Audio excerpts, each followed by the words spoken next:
Welcome to Beyond the Press Release, a production of Agoracom, in which we take the time to speak with small cap executives after they put out important news.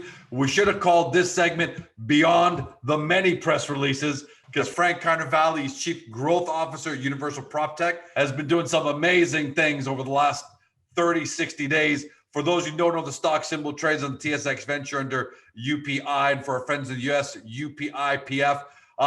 For those of you who are also new to the story because seeing these headlines, all you need to know about the company is this. As the name implies, PropTech is a combination of two words and stands for property and technology. So as simple as that is, the implementation importance of PropTech is anything but. Universal PropTech is delivering a healthy building solution services for developers, owners, operators, more than just lip service. Over the last 3 years, over $35 million in revenue. But even more importantly, this year, their backlog as of April 30th, 5.2 million. And that doesn't include all the press releases that have come out, 1.2 million, 6.5 to 10 million, 550,000. The company's hitting out of the park. Here to talk about what's going on is Frank. Welcome back, my friend. Thanks, George. I appreciate that intro. That was great. Hey, you guys are tearing it up. And we'll go into some of the specifics, but you're the Chief Growth Officer. What have you done? What is it you guys have done to take a really good company into this fast-moving company now that's just constantly putting out wins and successes? Yeah, what have we done? What have we done? We created a plan. So when we took over this business and I came back in December, there was no active sales program in any way. These guys were just churning through their $9 to $10 million a year just from showing up to work. And so trying to take this organization, add on some products, services, additional solutions, and really start actively going to market was really the intent. Let's build a machine that can start scaling. And obviously we spent about a quarter of locking down a number of technologies, which people say, oh, you close the technology, that's great. Where's the sale? Okay, well, welcome to May, right? In May and early June. So there is a lag effect. And we had a lot of excitement to move these things along. We've made some really good bets and we did them right. And here we are, and we're going to continue to do this. So, what have we done? We just put some good rigor, some good plan in place, and we're meeting it, we're executing. So here we are in our Q4, but we're well on our way. And let's talk about some of the things we've done. It's pretty exciting. Yeah, and I want to make sure people know. So it was on May 17th where you announced your backlog number as of April 30th at 5.2 million. The amazing thing for that is you started the year with a $1.4 million backlog. So you essentially more than tripled it. Yeah, we, there's the ups and downs of the sector, obviously, and seasonally there's an ups and downs, and we looked at our previous year, we're on a good tear, right? We're doing it right. We're building up the proper foundation. We were growing it straight line to where we were from a backlog. And I think, while project revenue is a little down where it like to be, well, we have COVID and in lockdown. People don't do a lot of new projects when you're in lockdown. But what was up, which is amazing, is all services is up and all of our repairs are up. So when people have repaired during COVID, we still got the calls, we got in there, and those revenues are climbing. And so now to have our backlog up and having all these great announcements we've been throwing out is just a great testament to we've reinvigorated our staff, right? Our staff are like, what are we really doing? They're excited, they're reinvigorated. We're going back and getting customers to increase the work we have with them. That's what these guys are great at, increasing our share of wallet of existing customers. And as we go through the list of what we've done, we can sort of point to existing client, new, $1 million installation. So that's what's happening here is that it's and I love that you guys we're going in all cylinders. You guys are really living up to the name, Universal PropTech. You're now really acting like a fast-moving tech company. So let's talk about some of them. Just going to go in reverse chronological. Yeah, go, please.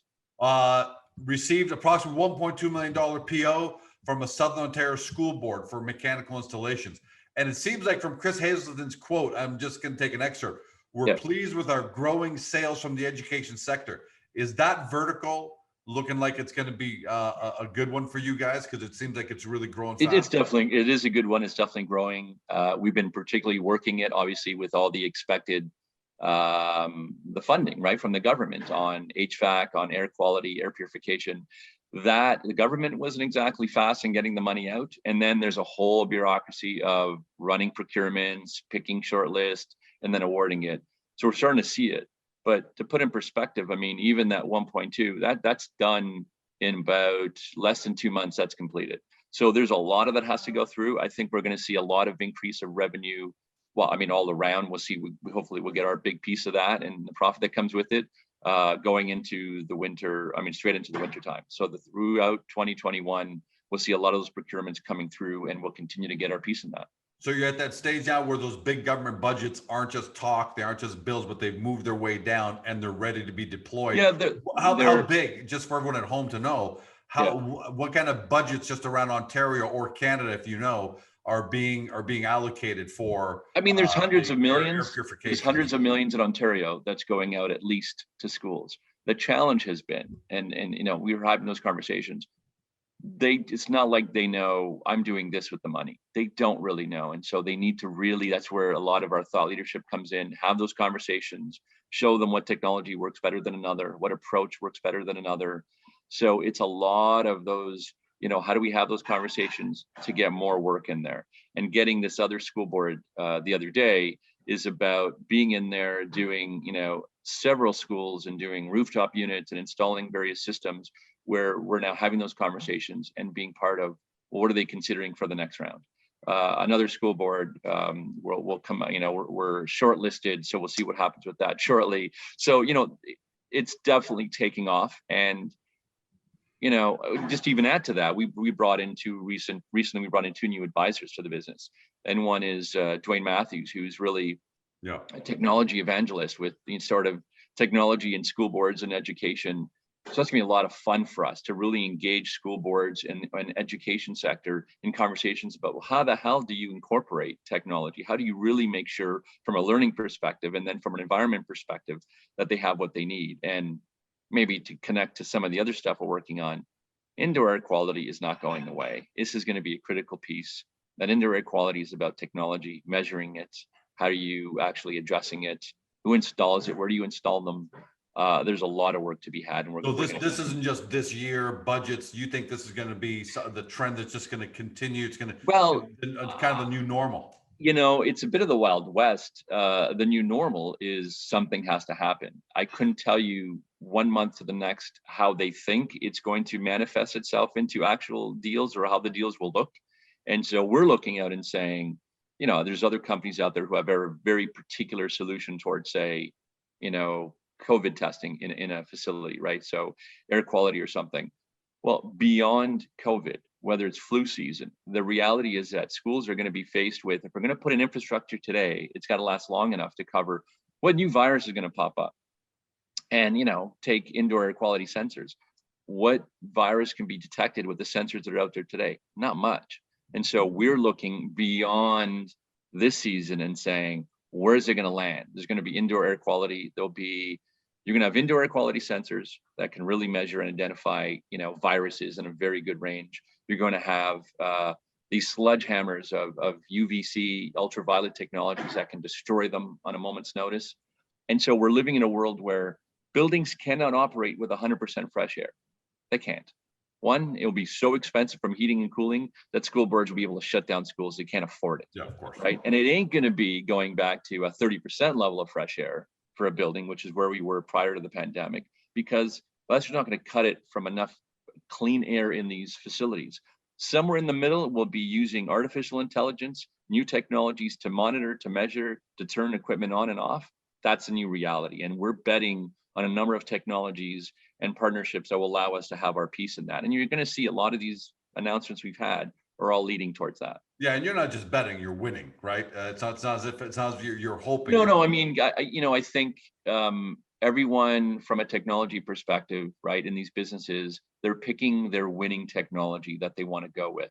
And we're picking technologies and approaches and partnerships that will stand the test of time and aren't one-hit wonders and, oh, we've done a great job in 2021 and we go away. Oh my God, that's not us. So we're definitely looking into the future. If someone's going to spend money on a unit that goes on a wall today, it's got to be able to stand the test of time 2, 3, 4 years from now and not have served its purpose already. How much does it really help? Thinking that through.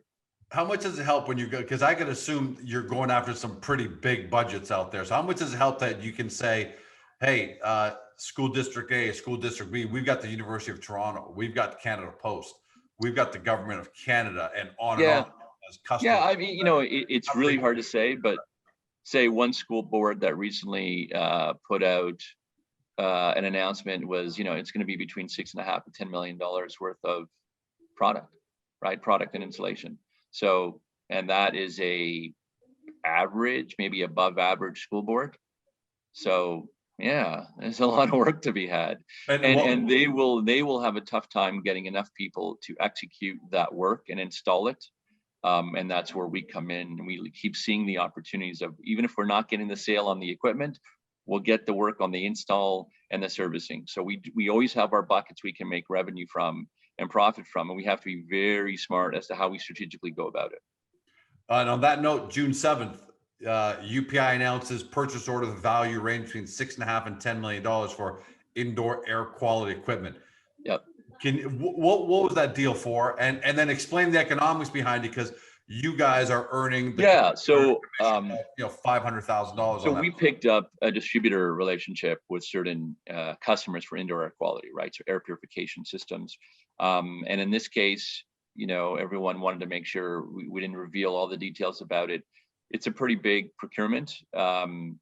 In this case, we're not the ones booking the $6.5 to $10 million revenue. And I think going forward, we'll try a different approach to make sure we book more of that when we can. And we're going to do things that will make sure of that.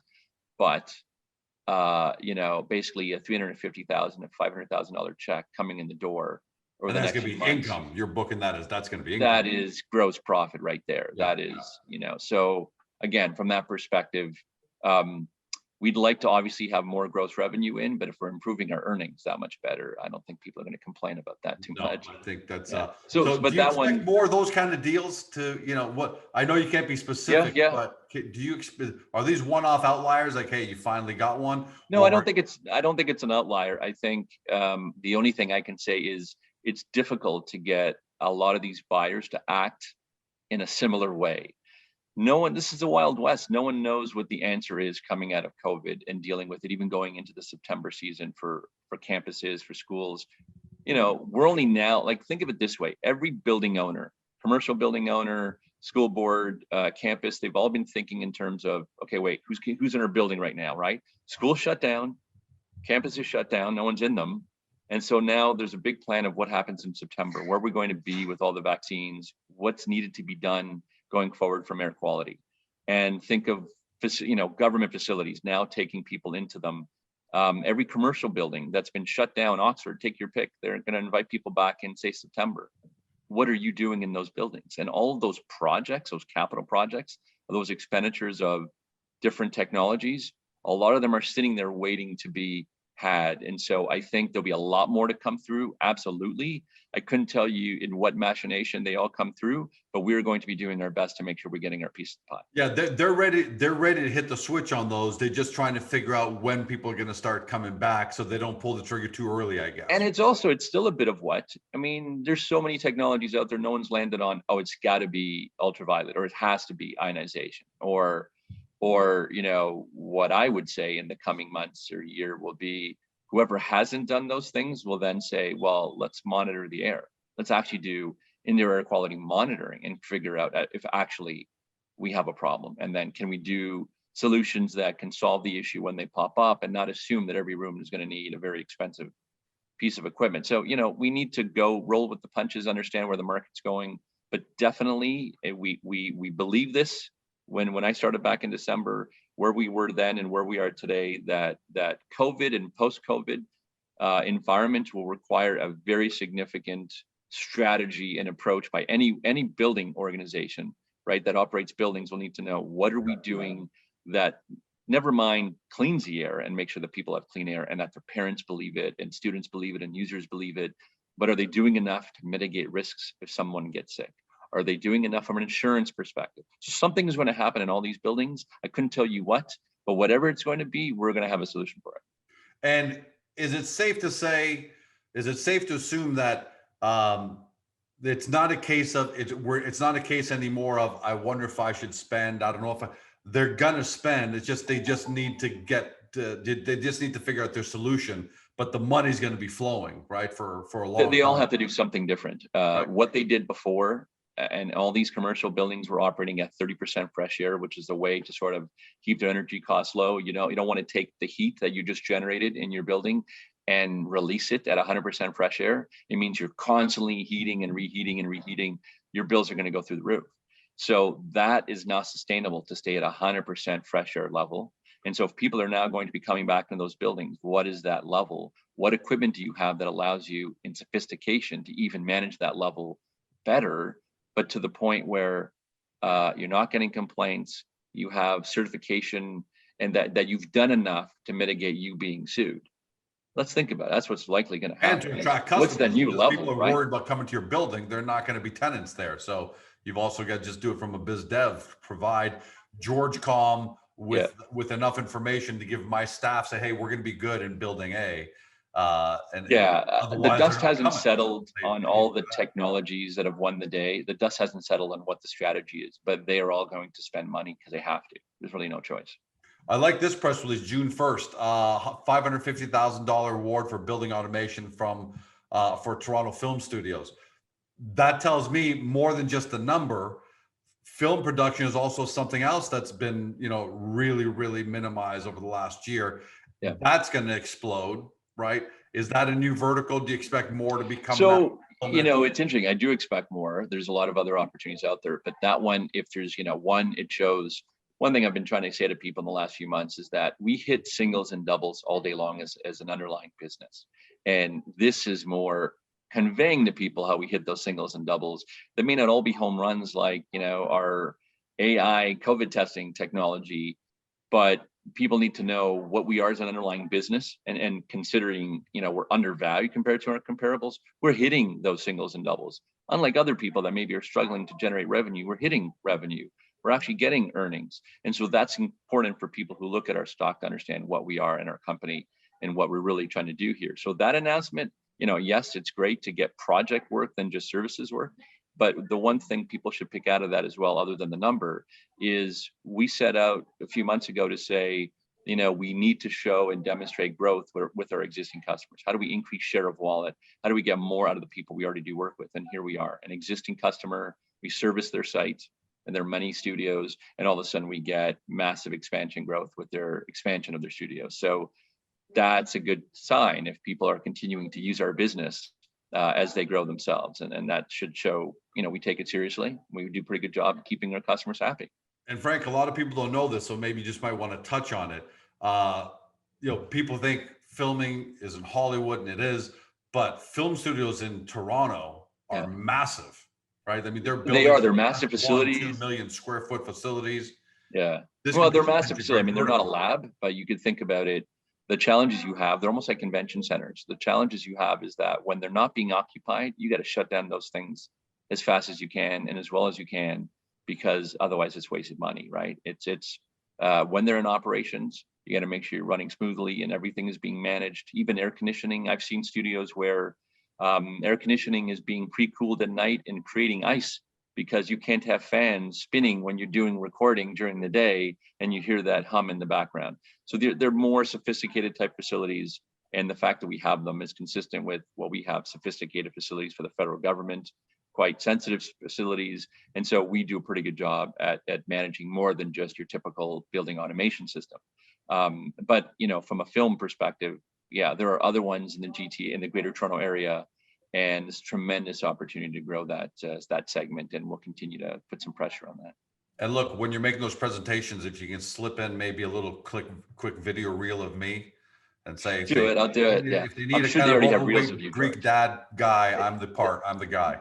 They already have reels of you, but we'll make sure that. Yeah. Hey, you're putting your money where your mouth is. So you announced this that you hired Digitonic for digital marketing North America, and it's a pretty substantial. So clearly, you've got a story to tell. But to me, it almost sounds like there's more coming, because Logic 101 is when you enter in such an extensive marketing agreement, you've got something to say. Talk to us about that. Yeah, it's very perceptive. I think in the last month, you can tell since, early May, we've not stopped churning out announcements and updates and really making people understand what it is that we're doing in the business every day. But, let's connect the dots. We are trading in Frankfurt, trading in the OTCQB. Now this is about making sure that many more people across the globe are understanding who we are and what we have. And we believe, when you look at the data and the peer reviews of comparing our value compared to other peers, we believe we're undervalued. So we know the data's there, people can look at that. It's really a question of, we know we will benefit our shareholders and everyone around us when more people understand our story, our narrative of where we're going and what we're doing. And I think, coupled with what's going to come out, we're going to continue to put out the singles and doubles and share with people the types of things we're doing. We talked about early in January a bit of the strategy around it's building out indoor air quality, which we're almost done with that, building out building performance, which is a lot of artificial intelligence, energy efficiency, controls, and our building automation and our mechanical business are just doing great and humming along. It's solidifying those, and then the energy resources side. So we're going to continue to fill that out. I told people we're going to fill out those partnerships, those investments, those opportunities. So you'll continue to see more on that. We made another investment. We'll continue to see more on that. Hey, you're 6 months into your position as chief growth officer. Yeah, I'm not complaining. I feel pretty good about are you even surprised by the results? Because look, chief growth officer is a very important position, and we know how capable you were. But did you even think, hey, by the middle of June, we'll have grown this fast? Have you even surpassed your own, or as a company, you guys surpassed your own expectations so far? You know what? I'm going to give this answer, which is, if this was my end goal of where we are today and sort of the path we're on, I'd say, yeah, I'm ecstatic and this is great. I have much higher targets and things to achieve. And I think the reality is, some of the things we'll talk about, and that, you asked, what are we really doing? Well, I mean, when we can talk about, what we've done, it's exciting to talk about what we've done and what we've established, and we'll continue to reap, the benefits of that in the coming weeks and months. In addition to that, it's really, where are we going? I think we're now entering a new phase of our strategy of what we're doing and what we're up to. And as that starts to come out, people get a better sense of, wait a second, this is a far different company and size and what they're trying to achieve. That's a far bigger appetite than maybe we thought. And that's something that I know where I need to get to. I know what we need to achieve to get there. And part of this is making sure we bring investors and people along for the ride and understand, that's where you're going. So, I'm hard on myself. So I think we've done a great job, but where I want to end up, we're not stopping, we're not slowing down. And part of this is to make sure, as we continue to put out announcements and what we're doing, people say, oh my God, like, what, they're doing that now? So there has to be a link to what our plan and our strategy is, and that'll start to come out in the coming weeks as well. And you know what Universal Proptech starting to feel like to me? It's starting to feel like what IBM did in the mid 90s, where, by the way, it was an Italian CEO that came in and he said, hey, we've been a really good blue chip, but kind of boring, vanilla, hardware company. We're very hardware, and they're great, very successful. We all remember that, right? Yeah. And he's the one who said, we got to go more into services and solutions if we want to reinvent ourselves in order to grow. Otherwise, we'll and that's what kind of feels like Universal Proptech is happening. I think it's even more. I think it's even crazier than that, which is, what I kept telling people, what we have is a starter kit, right? If you ask me in 5 years, are we going to be a really large HVAC company? I would say HVAC is certainly going to be a big piece of what it is that we're doing, but where we're going in solutions and services, and the breadth and the depth and the one-stop shop of any facility owner, and the value we bring to how they deal with their buildings, health, energy systems, and then, solutions and services are one thing, and certain multiples of that. Imagine, and I've said this before, where you're now getting into the alternate asset class, where you're now starting to own assets and finance assets and service customers. There's a lot of other models I think we're going to be more similar to, but we're putting this thing on steroids. And so when you ask me, am I happy? Yeah, 6 months. I'm happy that there's evidence because it's all about evidence that people can say, oh, okay, I believe Frank when he says something, I believe he's going to do it. Yeah, And definitely. now when I say, here's a new plan and here's where we're headed, I want people to say, I'm going to give him time and the resources and let's see how he plays this one out. So I'm really excited to share all of that with everyone. And, we're getting there. So we'll definitely have a lot more news in the coming weeks. Well, Frank, congratulations on what you guys have achieved. Congratulations on enriching your press release distribution company, because you guys are just putting out press releases. And what I love is they're all great wins. Thanks, George. Great wins, fantastic. Every single one of them is like, whoa, where did that come? And George, just to maybe end on this note, is they're all good wins. And here's what I say in what we were building. We've got a great underlying business, right? My opinion, great underlying business. I'm very bullish on it. We're proving what we're able to deliver and able to generate. Imagine that is our base, that is our foundation. And then we go make an investment in a COVID technology that can detect state of COVID in under 20 seconds for less than $1 with no consumables, non-invasively. And, as that starts to take off and get to the point where it's done its clinical trial, or we can inform people of where that's at. That's the fun ride here, is we're taking an old traditional HVAC business in a very traditional bricks and mortar industry, and we're applying PropTech to a way that they've never, seen before. And we're driving the technology, we're driving the installation, we're driving the services, and we're making investments that surround all of that. So I'm really excited where we're going. I'm sure people have other ways to describe us shortly, but we're just not stopping. So I appreciate I get a chance to talk to people. It's about a month's worth of releases and where we're headed, and it isn't going to stop. Congratulations, buddy. Can't wait to have you back, because it sounds like we're going to have you back a lot this summer. So thanks for being with us and bringing it. Well, maybe, George, we do this next one on a golf course, or we can do it together. I'm double vaccinated. I don't know about you, but maybe we're reaching the point where we can start doing these interviews in person again. I got to tell you, and we didn't script this, right? We didn't plan this. While we were doing this interview, I said, you know what? Next time we got to do it from a facility, or maybe from a school, and just or maybe a Canadian border location, or maybe we need to do something that is. I love this part. Seeing is believing, right? We want to get to the point where we're showing people something in action, that's absolutely, buddy. I can't believe you said that, because I was thinking that about 10 minutes ago. Yeah, good. There you go. Great minds think alike. Thanks for joining us, Frank. Congratulations. Keep it up. On behalf of all shareholders, I know they're saying great job, and can't wait to see what the next quarter brings, what the next 6 months brings. But for me, I can't really wait. The way I think about time horizons, I can't wait to see what kind of company we're going to be by the end of 2022, because it just seems like that trajectory is on its way, and it's looking great, man. Thanks, George. For everybody at home, you've been watching or you've been listening by podcast on Spotify, Google, Apple, your favorite podcast platform. To Frank Carnevale, he's Chief Growth Officer at Universal Proptech, trades on the venture into UPI. For our friends of the S, UPIPF.